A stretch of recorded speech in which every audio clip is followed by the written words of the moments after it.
Welcome, illumineers. It is time to take a rest from your quest and check on in to the Lore Keeper's Inn. I'm your host, Katie. This past weekend, we finally got a chance to see what cards would shine in the Shimmering Skies Meta as 1,889 illumineers battled it out in the Disney Lorcana Challenge in Las Vegas. Now, the big question of the day was who would rise to the top of the big three going into the weekend, which some people argued would be Amethyst Ruby, Ruby Sapphire, or Steel Song. With me today is a return guest who also had her very first time competing in a DLC event. She's the queen of homebrewed decks who has a deep fondness of spiciness and Mufasa. I was very excited to see what she would bring to the tournament, and I was not let down with her fun and innovative deck. Welcome, Lindsey. Hi, well, thanks. I'm so glad to be here. Yeah, so like I mentioned, it was your first challenge. So, Was? how was it like for you battling it out in the challenge? And tell us a little bit about your deck and what you decided to bring. Yeah, it was definitely eye-opening. Like, I'd done lots of set champs before. I haven't really missed the top 8 yet in those, so I'm feeling pretty confident jumping in, ready to play with some of the best around the US instead of just locally. Which was definitely a bit intimidating at first, not knowing what I was going to get paired into and how wild it could get. So I ended up bringing Blurple, which I know is a deck that's been a little bit on the rise. I'd been working with a couple people on it. We really liked the blue Mufasa. And yeah, it went okay. I teched as best I could for my bad matchup.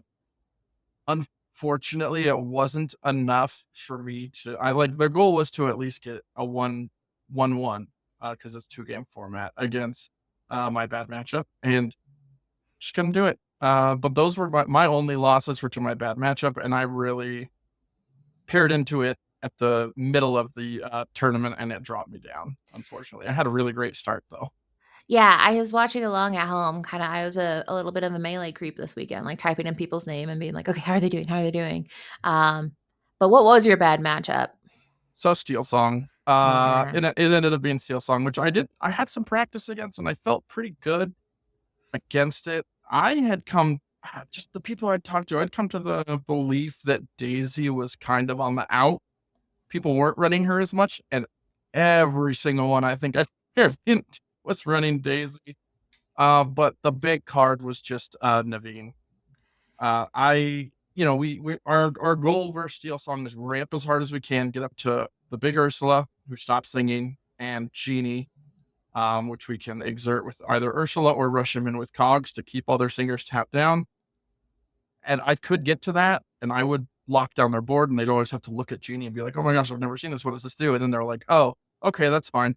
And then their turn, they'll just play Naveen. Naveen plays Zeus for free since it's not singing. It gets around Ursula, and my tech ended up not working at all. Yeah, it's tricky, right? Because there are so many unknowns going into this tournament, I think, as far as like how powerful certain things would be versus like for example, Naveen has been untested. Now, anytime you do anything for free, that's obviously going to be a great time for that person. But it is interesting looking at your list. I mean, you had Genie, which is a problem child. I played against that in a sealed match, and if you don't have an answer for him, it is truly a mind boggle to come up against if you're not ready. So I'm sure you saw a few people go, oh, once you put that on the board. I think every single person I put Genie down on the board against, they had to ask if they could look at it because they were like, I have no idea what that is. Yeah. Yeah.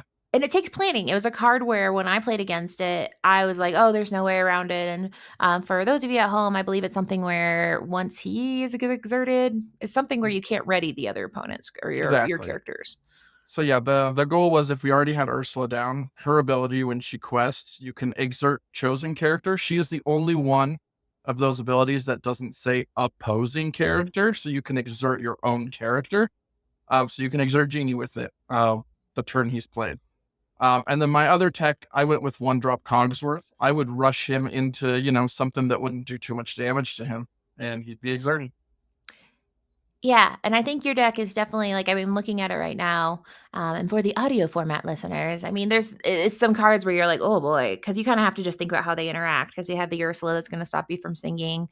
We have the Elsa that will tap you down. Spirit of Winter, yeah, I miss her. Whenever I see her, Mhm. I'm like, welcome back, Elsa. I'm glad to see you She's here. she's back. I know. What an exciting time. And so it's definitely, I mean, it's a very fun looking deck. So I'm excited though. I mean, the lower love to lower. I mean, you were top 300, correct? Yeah, I think the top of the love to lore at Vegas. Yeah, I ended up with 37 points. I was 1-2-0 away from getting into that let it go range and Ugh. potentially bubbling in. I got two 2-0s and both of them were to Steel Song, and I think both time I mean it was Naveen. I'd have my lock set up, Genie, Ursula, and they would just Naveen in three things, and I'm like, okay, yes, nothing that fits done is going to help because a Yeah. free song is just more dumb than singing songs. Well, and you mentioned, I mean, you call it tempo lock, and that's exactly what it ends up doing is when you have Genie, it completely stops a person. Like, what am I going to do? How am I Yep. going to get around this? And then with Naveen, it's like, oh, I don't have to think about it. I just have a coupon for free removal. So, Yeah, exactly. Yeah. And I didn't pair as much into my good matchup, which Ruby Amethyst was what I wanted to play against. But the ones that I did, I 2-0. Um, if we can hit Tipo and Mickey to ramp, it's basically just an Amethyst tempo package. And so since we're ahead in ink, we are ahead on the board against Ruby Amethyst just the whole way through. So and I just like the term blurple. People have argued that it yeah. doesn't sound pretty. I don't. It doesn't need to sound pretty. It sounds perfect, and I like it. So, but that's just my personal soapbox because I have the soapbox to say blurple's cool. Now, before we kind of talk more about like the technical aspect, because we'll talk about the other decks that we saw that day, I kind of want to talk about like your experience at a set champ. I've noticed they're all so different. I think this one was the largest in terms of actual sitting down competitors. Yeah. So how was that? How was Vegas? How was all of it? Tell me your experience. I think the first like two matches I was very nervous, Yeah. to say the least. You just got those starting nerves. And the first person I played against, like they were playing a Ruby Dime deck. It was all foiled out, and I was shaking. And I'm just like, oh my god! Like I got first round, I got paired against someone who his deck was good and he played very well. I did end up squeaking out a 2-0 in it, which helped my nerves a lot to be like, okay, I got this. I played against someone with foiled out deck. They had all enchanted Mauis, and no, I got it. First win, and then I went on to get, I think, 17 points first 4 rounds, and I was feeling so. Just getting the first couple matches out of the way really helped, I think. Yeah, I feel like it is jumping into the deep end of competition where Mhm. my first round, I was like, this is gonna be fun. And then my very first match, he like, judge. Now, you can call judge, totally good. But like when you're not ready for it and like you're like having fun and then like somebody's like, Mom, because that's how I always feel when someone yells as judge, Mhm. especially without warning you. And so and then from that point on, I was like, okay, this is not happy fun time. This is serious. Um I had a little bit different of an experience, actually. I yeah. think I only had one judge call, but me and the player I was playing against both agreed to call the judge. I was the one who made the mistake, and I even I called it out. I was like, "Oh my gosh, I messed up. I had the big seven comes to Ursula. No one's allowed to sing. I totally sang Friends on the Other Side with my detective Mickey, and had looked at the top two cards, and then I put them back down. And I was like, "Oh my gosh, we can't do that." And guy was super friendly, and it was like, let's call a judge and get this figured out. Totally my bad. Like, Yeah. owned it. That it happens. We don't play with the big Ursula enough to have it in our brains all the time, I think. I mean, I Um, had the fortunate experience of watching like the stream, and even on the stream, like referee Pete was like blowing people's mind because like yep. it's just getting your brain. I mean, back in the day, it used to be we had a pixel born brain, but now it's just trying to get used to a new card brain. Yeah. I Where think I heard that referee Pete was the most called judge action. It just kept happening. it makes People kept sense. putting actions down. Because, yeah, I mean, because you see it, you're like, "Yeah, that makes sense," but then your brain's already I mean, most people are planning their next turn while the other person's playing, so you see it, but Yep, it's just like that getting it to register, like, "No, that means me," in all actions, yep. unfortunately. But otherwise, I don't everyone else I played against, we were all really on our game, taking our time, and super friendly. I didn't really play against anyone who was, really sweaty in the moment, like, "I'm gonna win," and call a judge on every tiny little thing you do to try and get a win. Like, no, it was everyone I played against at least was super friendly, and we had a good time, even in loss. Yeah. No, I did say that, to someone, it was their first time going. I was like, "The very best news is that everyone you play is having the exact same day as you are." Yep. So, like, you don't have to be like, "How's your day going?" Because chances are, I mean, you won as many matches and lost as Yeah. many to get to this At least point, so at least day 1, yeah. I will day 2 in some of the side events, some folks were a little grumpy, not the top 64, and trying to grind out those points. well, and I mean, that's something that I wanted to talk about. I mean, and I don't know if it's too early, but basically, okay, so I'm somebody I never thought about getting to day 2. So for me, that's just something where I'm like, that's a problem for other people. But this was like the first weekend that I really thought about it. It was like, what does it mean to be top 64 and what is that like mental headspace? And I think I don't want to say they have to change the tournament format because I'm not an expert, but I will say that it seems incredibly harsh to cut the top 64 after 9 rounds. Like I feel like there has to be some middle ground and I don't know if it's just because I get sad knowing that like Yeah. you could do great. What are your thoughts on kind of like do you think 9 rounds is enough to go from 1800 to 64 or Yeah. So, I mean, before actually being in it, I would definitely agree that, like, 9 rounds doesn't sound like as much. Having been there, 9 rounds is too 9 well, rounds is a lot. It's a lot of time to sit there and play cards. We get 1 lunch break. It was only 45 minutes. And we're back in it. So I mean, at the end of day 1, I was exhausted. We went to bed so early. There was no going out and partying after. It was just, "Oh my yeah. gosh, go back to the hotel and sleep," so I don't think I'm gonna do more than 9 rounds. I think day 2 should be top 128.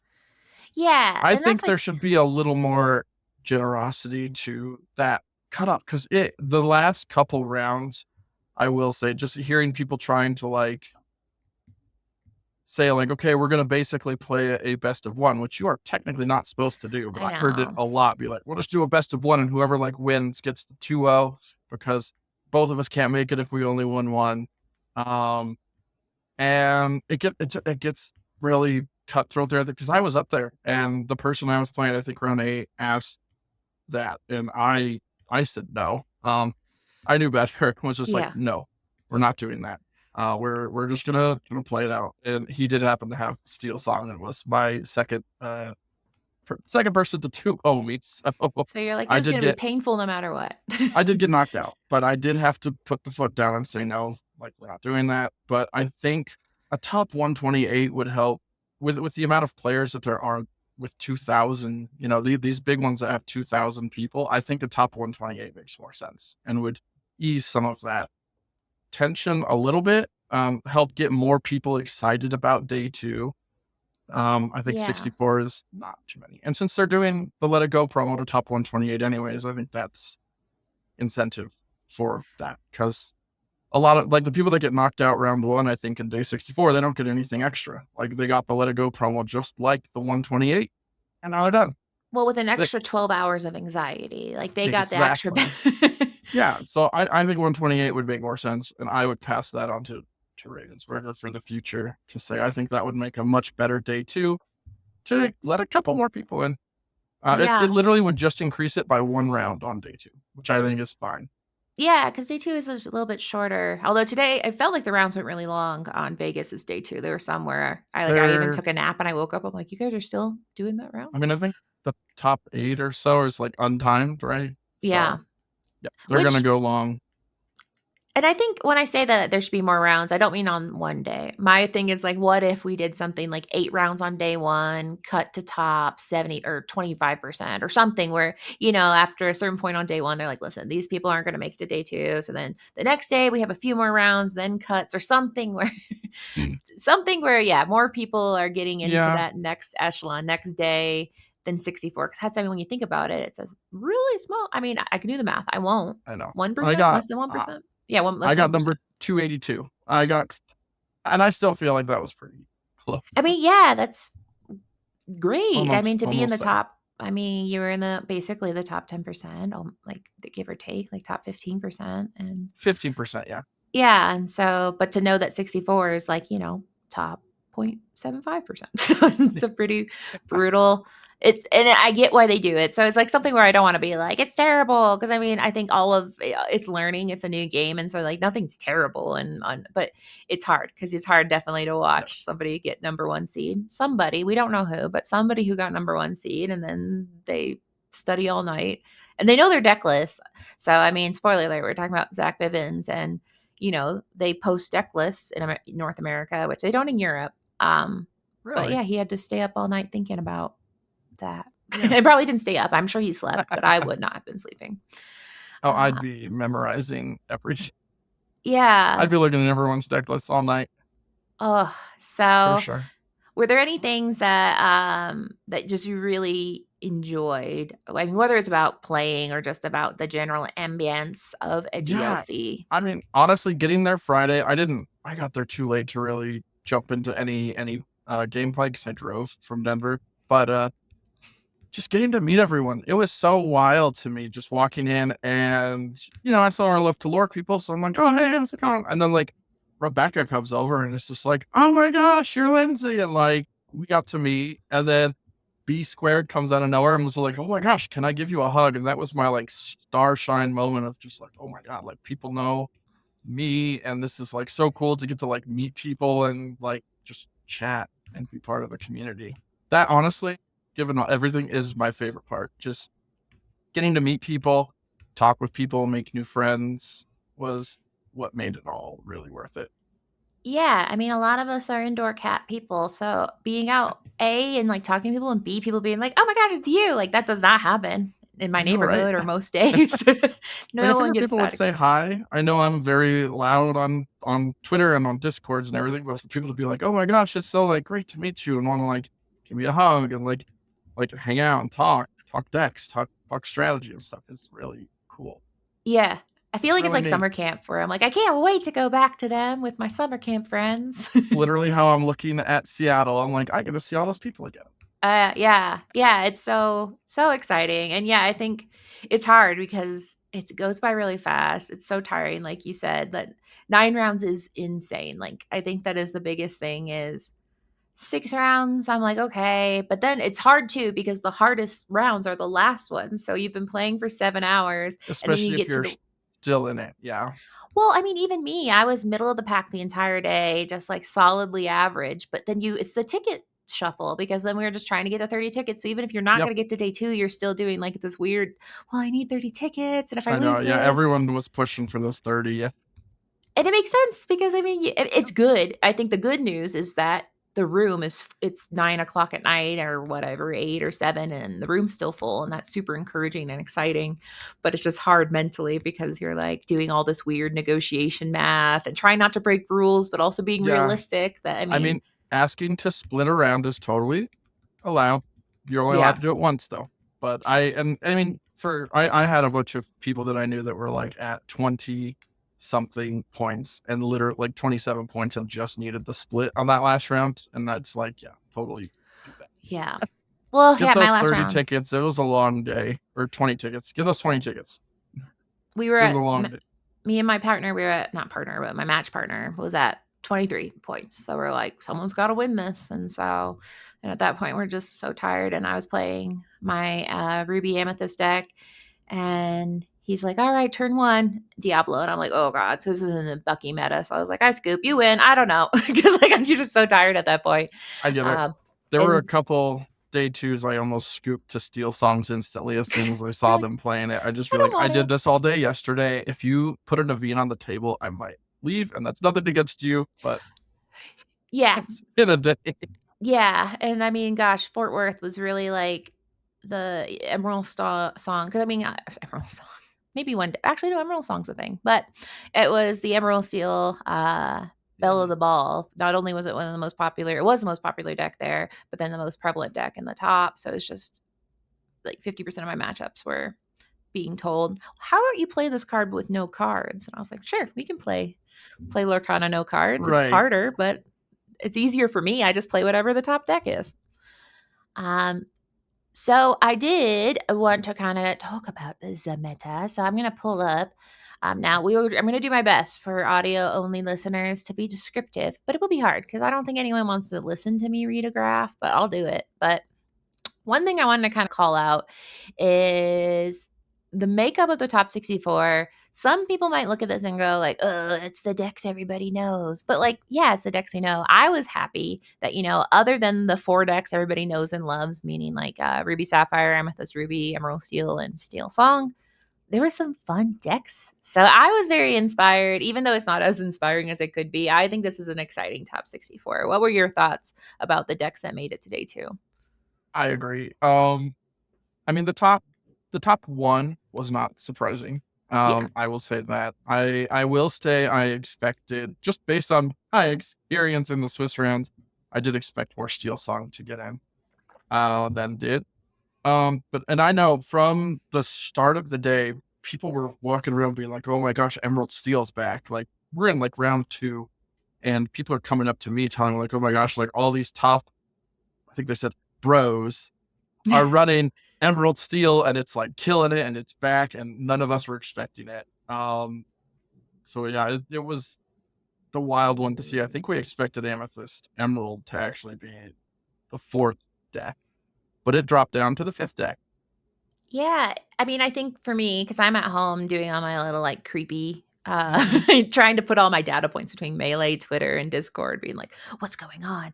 And when I found out that Traverse Tavern and Bivens and Knives were running Emerald Steel, I was like, something's happening. Something's And afoot. Zan, And Zan, yes, Zan, that literally was a, all the top players were running it, and it's like, oh, this was the best kept secret.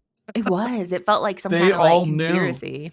I swear, I think they all knew, and good on them. I wasn't ready for it. I didn't play against anything, but Well, uh, and I guess it kind of makes sense when you think about like, I mean, there wasn't technically that many in the total decks that were there. So like, it just seems like I'm so interested to know what the conversion rate was because I mean, there was only 108 decks that day that were Emerald Steel, and of those 108, eight of 9. 9 made it, which That's is a like, very high conversion rate.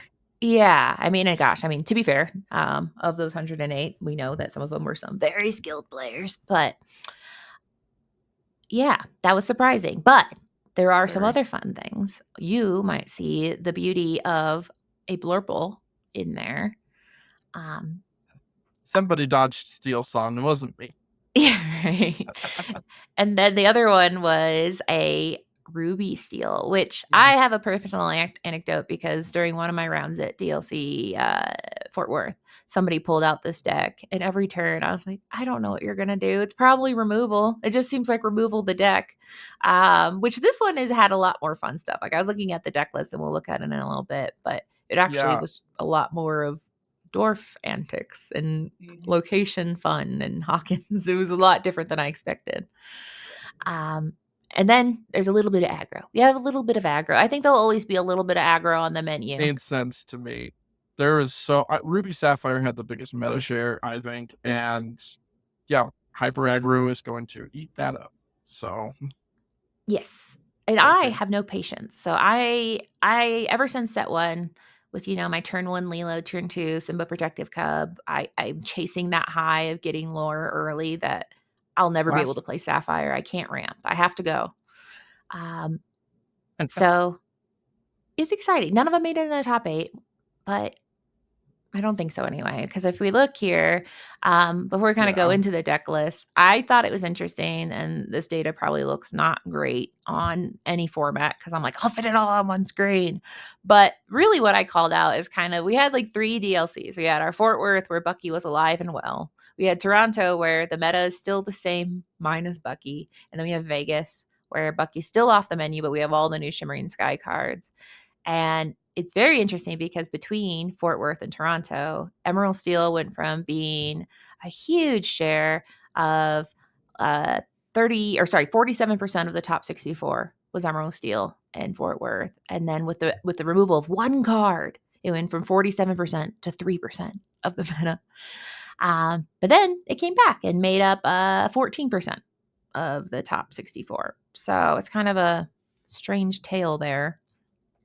But they did get 3 new cards that I saw in most people's decks. Not everyone, but I mean, I did see Pete was pretty much in every Emerald Steel deck I saw.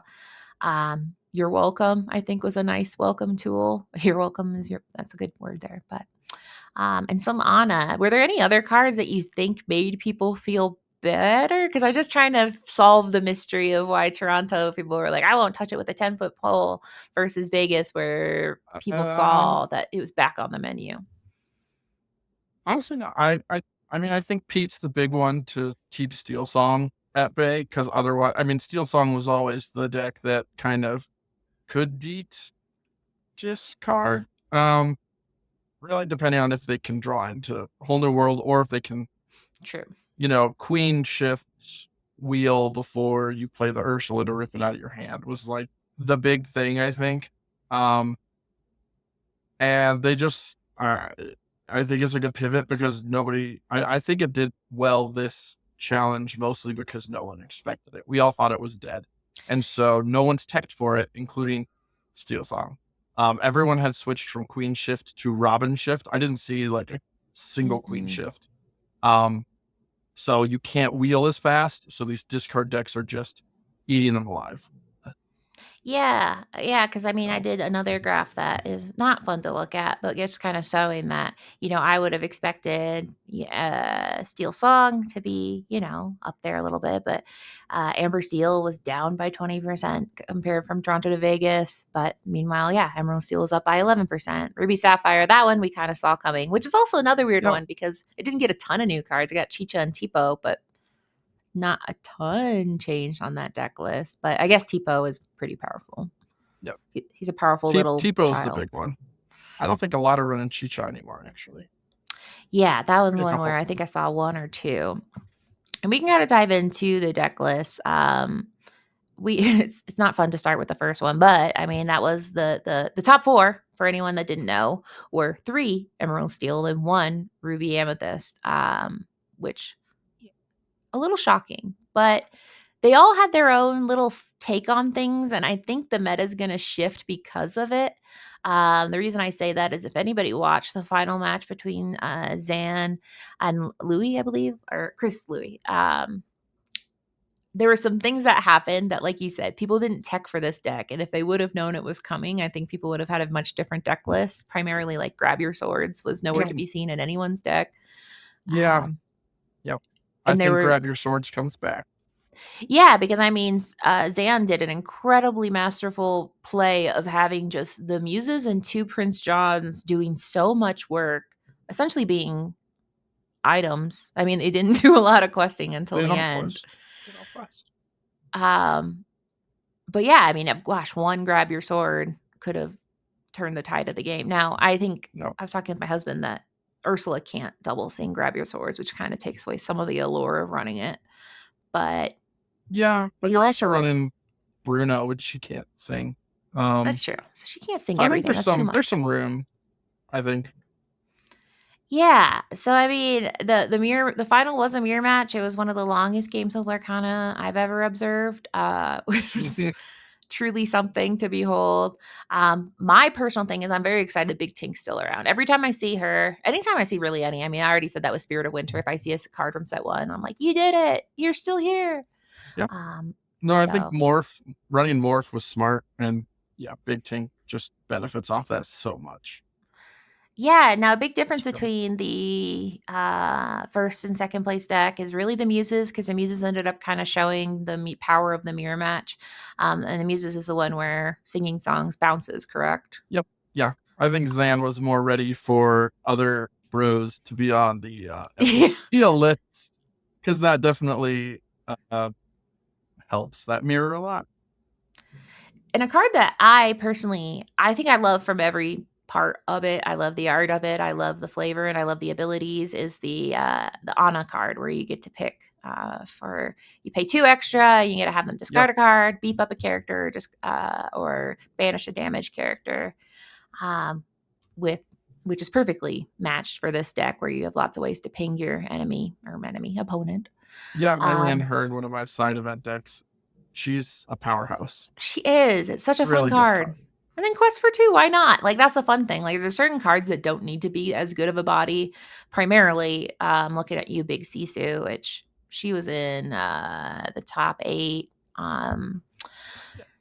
We could see Big Sisu in Jonathan Williams. Um, Big Sisu doesn't need to be that good. Big Sisu on Ice. I call her Big Sisu. That's not her name. Empowered Sibling.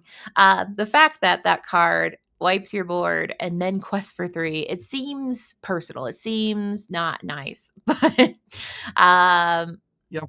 how did you fare against that deck? I traditionally, anytime I see the Ruby Sapphire, I'm already Yep. afraid. I did really well. I think Amethyst tempo decks in general do decently. I don't know, we have good locations.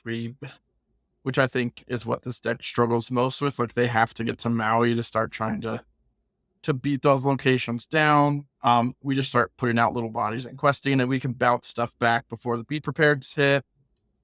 And I think a lot of Amethyst's cards play around that Sisu better. You know, we're playing Foxes, and then our top end just really, really good because as you see in this list, they're only on 2 Be Prepareds, but then 4 Sisu, 1 Scar. Everyone is going down less Be Prepareds because of Pete, because the Ursula that rips songs. And that only benefits Amethyst decks, where we don't have to worry about the Be Prepared as much. We just have to play it now around Sisu. True. And I think Be Prepared, it's so interesting to see that like that mutually assured destruction, I think helped put Ruby Sapphire.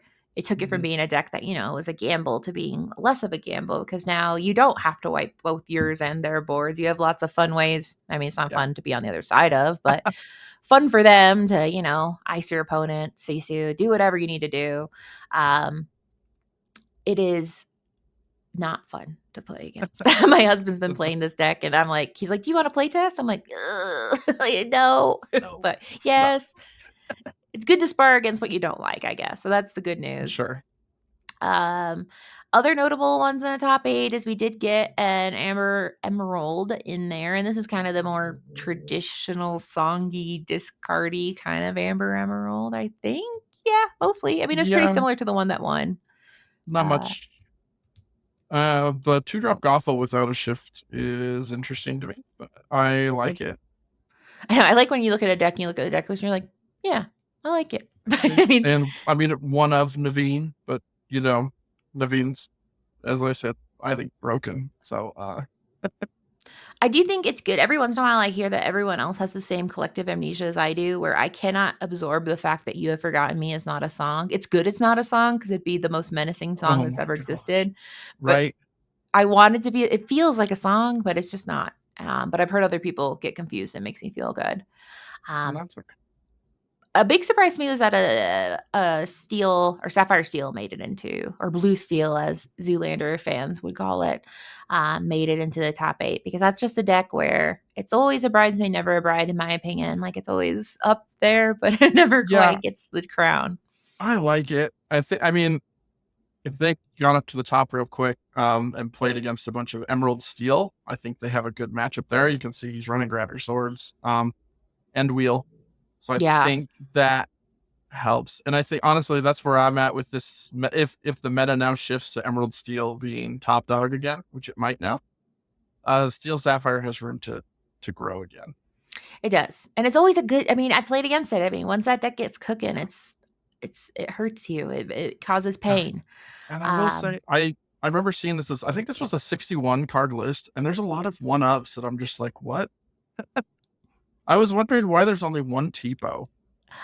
So my theory is because last night I was building a deck for something that me and Lindsay might be doing together that you guys might know about at some point. But I get to this mind phrase where I know I want a card in there, but I can't make it work as a play set. So I've done that where I'm like one, and I'm like, why? Sure, If you need one, you could also say you need 0. But I've done that where emotionally I'm like, I just need one, and then I'll feel good.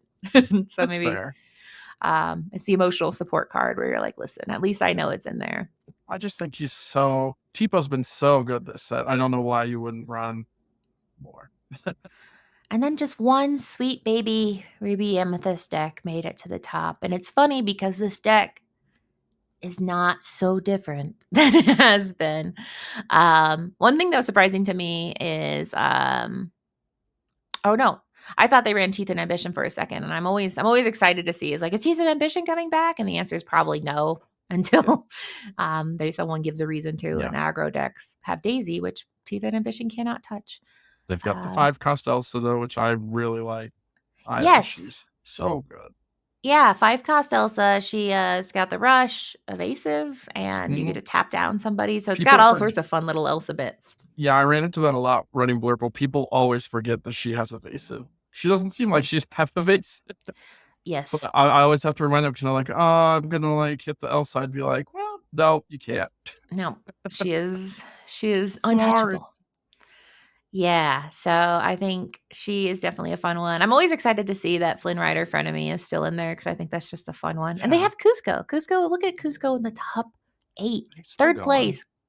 I'm curious. They only have 2 of the 3-cost Sisu with Flynn. Interesting choice. Especially, yeah, because I mean, Flynn, I have had many a useless Flynn in my life, and it feels bad having a 2/2/2 Flynn that quest for Sisu 1. forever strong. Yeah. So I don't know. Maybe I don't know. I didn't see them play, so maybe I need to go back because yeah, 2 They're little running baby more Sisu. crabs, yeah. Which we were in Blurple, we all went up to 4 crabs. Crab's so good right now.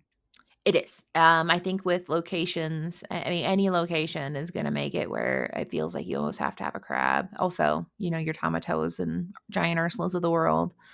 Um, it's not the fun of all the Merlins and all the Madamims. He is not the most fun, but he is unfortunately quite useful. Um, so those are the top 8. I mean, some people were a little sad that there were so many Emerald Steel. I think it's fun because it shows that, you can always look at the meta and think you understand it, but do you really know the meta until it happens? Someone did, not me, but We're gonna see some big changes, I think, with set champs coming up now. yes. Yes, and I tweeted to somebody, what happens in Vegas stays in Vegas, and hopefully this meta stays in Vegas. Oh, there was a top 8 Emerald at Amethyst. I love it. Yep. I think this is the one I might be like, I don't want to tell nobody that listen. Well, I don't know if anyone listened to me locally, but I think I want to run it. It's so fun. It's just a fun deck. I like it. I ran it at locals at one point. I still preferred Blurble after running it because I was like, I just want my T-Bow ramp so bad. Yes. But I like it. I don't know if I'm sold on 3-cost Ursula in it, but otherwise I like this list a lot. Yeah. No, 3 cost Ursula is interesting because I mean, what does she have enough songs to justify being able to sing twice? Singing I Friend's Choice is good. It almost feels just overkill. Like, was it worth it? I I don't don't know. know. I They just did like it that top better with 8. the steel removal. But I will say my sleeper hit of the set is Bonsai. It is a so good. 2 uninkable quest for 2, but it's just a problem, especially if you can put out 2 at once and they're just like, stop it. No, him and the 3-cost Amber Moana, the 3/4 quest for 2. Yeah. Moana. I ran both of those. So the other deck I ran for side events was an Amber Emerald Mufasa. Both of those cards, amazing.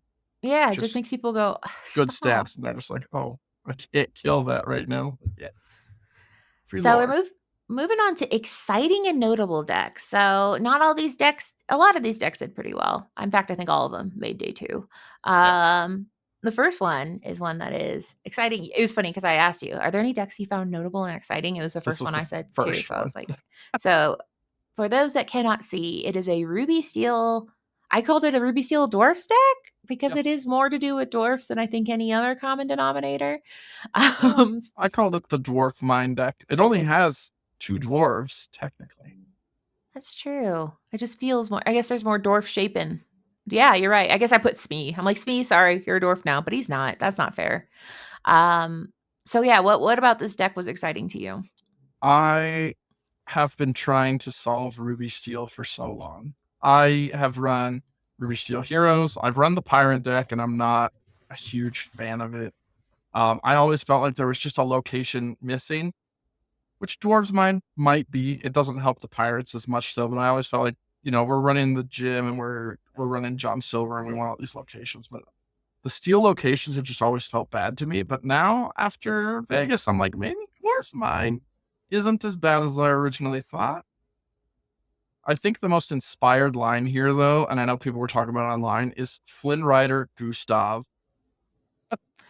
It's crazy, right? Because I Gustav is think such a it's silly card, but if my opponent did it to me, I would just be laughing. Like, what are you doing? well, it's hard to wrap your brain around it because Gustav's a card where I've pulled and sealed in draft several times, and I'm like, ugh, what am I gonna do? It's useless, but it's not useless all the time. Not So with they, Flynn. Nothing's yep, beating that until your opponent can drop a Maui. And that's yeah, it. Otherwise, Flynn's just getting pretty lower every turn. That's so yeah. good. That's So so good. it's a very mischievous deck. It's got lots Yeah. of little like hee hee and lots of I love decks that make your opponent make really hard choices. And like what I mean Yeah. by that is it's got Prince Eric, Homicidal Maniac, where Yep. I love him. yeah, he's like, I'm taking us down. And he looks crazy, he acts Yep. crazy. Um and Super Goof, I love seeing him in any deck because I think he's just Same. fun and he gets to do fun things. So I mean He's just this deck's goat. He's just getting you the 2 lore to win, I think, which I like. yes, and I mean, I think anybody who's run any deck that has on effect lore abilities can Mm-hmm. say it feels good and it gets you out of situations. Yeah. It gets you And across the like, finish line. I think one of the things I like about this deck and why people should not just think of this like it's not in a similar vein as the Fairy Fossa from Atlanta, where it was like, oh, that was like a cool one-off, but like it's not going to become meta. With the meta shifting to Emerald Steel, and you look at this deck that's running Doc and Tiana, this deck does not care if it is in top deck mode. In my opinion, like this deck doesn't have like big draw cards. It doesn't care. This Yeah. might be one of the decks that Emerald Steel might struggle with and have to figure out if it becomes popular. Because it's like, okay, I have Tiana. You can discard my hand all you want. I don't care. And then I've got Doc to draw 2 cards when I have none. I really liked that. And I think it has a good spot in the meta. I don't think this is just a one-off deck. I think people are No. going to look at this Yeah. and trying to tweak it and work it out. There's so many different lines of win conditions. It's not just all dependent on I have to get these 3 cards in a row. It's kind of, well, I could go this way. I could we'll see. Let's see what I get. I And I mean, think that makes it very interesting. spoiler to my fans, I might have like built this in paper now and might be testing a couple little changes of my own because I'm really excited about this deck. Okay, well then good because yeah, I think it is. I think yeah, it's just very fun when they're deck where it's like, what's Yeah, your win condition? It's like I don't know, mess with the other everything. person, damage, It move to this did locations. not just get in on luck. This is a good, well thought out deck, Yes, yes. and I'm So excited for it, and I hope people pay attention to it. yes, so shout out to Philip Quite. You scared us and got us excited all at the same time, which is always exciting. Now we can't talk about exciting decks of the day without talking about Zach Bivens. I might No. actually get a cease and desist because I do think I mention him at least on every other episode, but it's because Uh-oh. he's an inspiring player. But Yep. um, but his deck, it was interesting because as compared to the other ones, it's a much more low to the ground. Yeah, I liked it a lot. I think I don't know if the other 2 were running Lucifer, but that was the one where I was just like, yes, that cat is so good. Yeah, especially I mean against Steel Song, it Yeah, puts him in a very annoying position. because he's the one he's not running the 3-cost Ursula, which I think is fine. I think sometimes she can feel a little bit of a trap, and she's pretty easy to remove these days. But Yes. because like Diablo can sing Sudden Chill and rip a song, but then you just get to Lucifer and you're forcing them to discard 2 anyways. I think that is good, and you're getting a body out of it. I think Lucifer is slept on and really good. Yeah, I mean, it's just such a fun deck. It's hard because for people that didn't watch his round, I mean, it truly was. He just got some stinker hands and then stinker mulligans because it was just like watching and going, oh, I don't Bad. know what I would do in that position. But Yeah, I mean that's why even some of the best players don't make day 2 because sometimes we just draw bad. yeah, and It's this, variance. You're shuffling your deck. You never know what order it's going to line up in. So, which I mean, we kind of talked about with like the last deck that it didn't really necessarily matter as much what order you play some cards. This one is one where you do really want to you want to shift your Diablo, you want to have a Captain Hook out with your Smee. You need your Prince John out for the discard to matter. So I think it's like sequencing in this deck is a lot more important than it is in some other decks that are a little bit more forgiving. Yeah, and like we build our decks to try to be as efficient as possible, but you're still gonna just run into games where you don't. No matter how efficient you build it, it's never perfect. So I was No. unfortunate.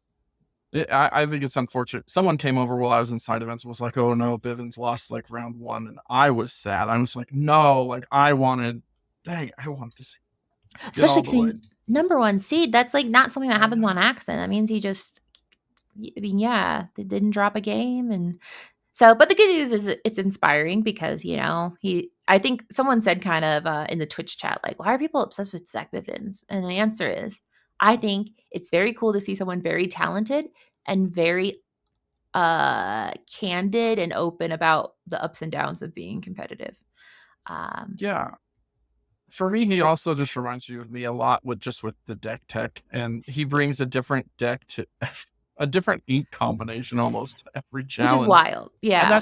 that's me. I've always toying with so many different I don't have just like my one. I'm not like people think I'm just the Mufasa player. I play everything. You're the Mufasa fan, but Yeah. not just the Mufasa. You're like, listen, I Well, love Mufasa, I but don't think Mufasa's in a good place right now, but no. I do think it's fun. It's fun. It's always fun to gamble. Like Mufasa's a deck. Mufasa, Red Fossa is the one that like my dad. I'm like, you gotta play Red Fossa because if you're somebody where you're like, I get stressed with singing or anything, which I know it seems funny to be like, doesn't you have to sing for this game? But no, some people don't like it, and if that's the case, you got to get a Zoo Mufasa deck going. but yeah. But there's so many tricky decks right now. My husband tried to explain the difference between fair decks and unfair decks, and I tried hard, but it was hard to understand. um, there were some aggro. So we had a hyper aggro deck by Olivier de Rieder, and my goodness, okay. So here's my personal thing. You brought this deck up, but I'm gonna say off the top, my favorite card that's ever been made by Lorcana is Gathering Wisdom and Knowledge, or Knowledge and Wisdom, because it's a coupon. It's a coupon for just 2 lore. How fun is that? And they It's a had card. 4. Oh, I I wanted to don't work. like I don't like it, but I It's get it. silly and it's not Uh super worth it, but it's so funny. And when I play it, it's so good to just be like, I have a coupon here that says I get 2 lore. So yeah, I mean it's just more don'ts. My favorite thing in this deck that I think is probably what maybe did as well as it did is the elephant. Good steel song answer in here to slow them down, plus just the extra bounce. Like you're running. Oh, actually, I didn't actually notice they're not running snake. Huh. that's So pretty they're running crazy. elephant instead of snake. Never mind. I was gonna say they have more bounce than most hyper aggro, but I take it back. They don't. Yeah. But elephant still. I mean, elephant overall better than snake probably, just with the extra abilities. Yeah, so for people who don't know elephant, because you might not, because it's not really in a lot of decks. So it's when you play this character, banish her or return another character. So similar to the bounce that we're seeing with other ones. And then at the start of your turn, you may move 2 damage counters from this character to chosen opposing character. Mm-hmm. So, the enemy of the vision slab, which I'm sure everyone's running in their deck, but but it is interesting. I've never seen it in use, so I'm wondering if they did a featured match on it because I've never seen the. For me, I just can't wrap my brain around why that's good. But I guess it's because So you get to return a card to your hand. bouncing, and then I mean this deck's weakness has always been steel song. So you're now putting in a 3/7 that is going to get damage on it because you're playing against steel, and then at the end of your turn, you can move that damage. So unless they're able to take out this 3/7 in one go, you're going to get to start removing some of their tools. That's why Nice. she's good.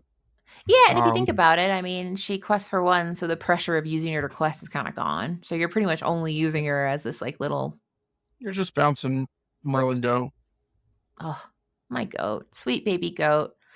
But yeah, this deck list has a lot of. I mean, it's got one of my favorite bodyguards, Donald Duck. Nani's my favorite bodyguard, and then Simba, but this is my third favorite of the Donald because Which he Donald is also another good bounce target because he adds that extra lore when he comes in.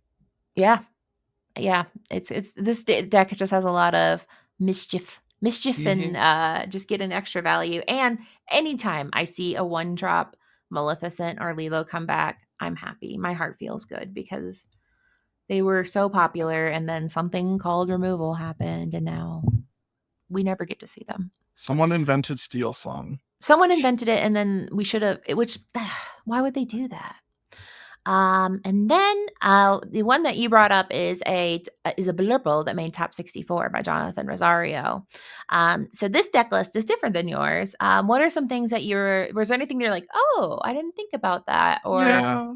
I think I focused too much on the bad matchup, tried to tech for it, and then still failed. I think this deck ignored the bad matchup and just put in more of the good tempo, put in more direct removal, even though it's removal that kind of helps your opponent a little, like Hades. yeah, They just went more that route, and I would love to see their matchup spread. I cannot imagine they played into too many Steel Thong. If they did, I'd love to watch how they played it because that was my struggle. They are running two of the elephant, which helps. I've found it doesn't help quite enough since we're not very aggro, anyways. But that's the the only big difference. They're not running the big blue Mufasa, which I think a lot of us now are kind of moving away from. It just yeah. again, it's not helping our hard matchup. It is a little more win more, and if it's removed, it does put you behind a bit. Which I wonder if the combination of Madam Mim Elephant plus Belle Accomplished Mystic kind of helped having Mhm. that, because Belle you get to move 3, but that's just once. But then plus the 2 when you quest, so maybe that's how they got around some sneaky situations. I think maybe, yeah. I'd love to hear what they did in those situations. I will say a lot of us are not really on Cusco anymore either. That is the one thing with like looking at this list that I would probably change. I don't think I struggled against the dime deck getting there fast enough, and if they've hit the dime down, they're usually doing it to win. So Oh gosh. I've not found any good situations where I'm like, yeah, Cusco is helping by inking their item. I think the only thing is like maybe getting rid of an ice block to keep stuff alive. Yeah. But otherwise, like inking a fishbone doesn't feel that great. You're still giving them an ink. Um, it's I don't know. It's a weird card, and I don't agree with fighting Cusco. That's all. Yeah, no, he's controversial. I didn't see him in a ton of decks, but I do know that, flavor wise, he's a 10 out of 10. So that's the good news, Yeah, at least on that. I think I like him in Dime Mirror decks. I know a lot of Ruby Sapphires were running Cusco, and I agree. Like that's how you win the mirror, getting rid of people's dimes. I don't think this deck needs it. And the very last deck is one that I just had so much fun watching. It was Clarisser's deck that I believe she made it to top 16. Yeah, top 16, it says on this data. And it's a very, Wow. the winner of Toronto that was Lemon Lime 2 as well, correct? Or no? Yeah. Am I thinking, no? No. I Maybe. know Lemon Lime won Maybe. one of the tournaments, and I can't remember which one. Sorry, but basically, this one, the traditional lemon lime that's been doing good recently is kind of focused more on discarding and under the sea shenanigans where you're making everybody lose all their power and then go to the Yeah. bottom of your deck. So this deck was very exciting because it's an aggro. I mean, for lack of a better term, it's pretty I aggro-y. This almost looks like my green Mufasa deck. I don't know why they're not running a. I mean, I don't know why they're not running Mufasa deck. Oh It's yeah, all right. it's all Come characters. on. They've got Clarabelle, top end, two Chernobyls. Like I feel like you Yeah. just drop Sven and two of something else. Just put some Mufasas in so that be prepareds aren't so bad. Otherwise, like yeah, no, love it. This has It was got such a fun deck to watch, like, watching her do fun so many stuff. little things where they're just like I mean, they were quite literally laughing at one point just because everything was just it was a funny deck, the things you could do. I mean, when you it's the decks where people they see 2 Yeah, colors and like, "Okay, this was gonna happen next," and then they start doing things where you're like, "What was that you just played?" That I think are my favorite yeah. kinda decks. And again, there's a lot of one ofs in here. Like one Simba and one Baloo. I know, one Baloo is Oh, kind of bananas I because would be it's running more Baloo. He's really good.